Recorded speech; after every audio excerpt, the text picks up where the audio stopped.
Smartphone, laptop ও tablet এখন দৈনন্দিন জীবনের অপরিহার্য অংশ। তবে প্রযুক্তির ব্যবহার যত বেড়েছে ততই ছড়িয়েছে নানা বিভ্রান্তিকর ধারণা। অনেকের বিশ্বাস দীর্ঘ সময় মোবাইল ফোন ব্যবহার করলে ব্রেন ক্যান্সারের ঝুঁকি বেড়ে যায়।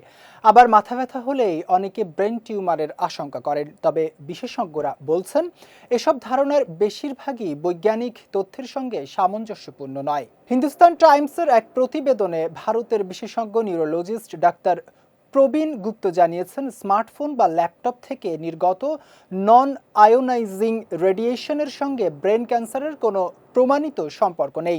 কারণ এই ধরনের বিকিরণ ডিএনএ ক্ষতিগ্রস্ত করে না। তবে অতিরিক্ত সময় স্ক্রিনের সামনে থাকলে চোখে চাপ, ঘুমের সমস্যা, ঘাড় ব্যথা, মাথা ব্যথা এবং মনোযোগ কমে যাওয়ার মতো জটিলতা দেখা দিতে পারে। বিশেষজ্ঞরা আরও জানান, মাথা ব্যথা মানে ব্রেন টিউমার এমন ধারণাও ভুল। অধিকাংশ ক্ষেত্রে মাইগ্রেন, মানসিক চাপ, পানি শূন্যতা কিংবা সাইনোসাইটিসের কারণে মাথা ব্যথা হয়।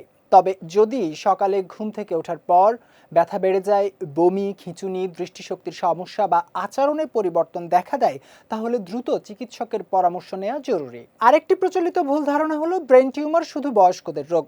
চিকিৎসকদের ভাষ্য, শিশু থেকে শুরু করে যে কোনো বয়সের মানুষই এই রোগে আক্রান্ত হতে পারেন। একইভাবে ব্যথা না থাকলে মস্তিষ্কে কোনো সমস্যা নেই এমন ধারণাও সঠিক নয়।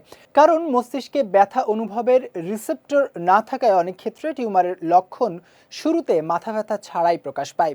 কথা বলতে সমস্যা, স্মৃতিশক্তি কমে যাওয়া, ঝাপসা দেখা, মাথা ঘোরা বা খিঁচুনির মতো উপসর্গ দেখা দিলে তা গুরুত্বের সঙ্গে মূল্যায়ন করা উচিত।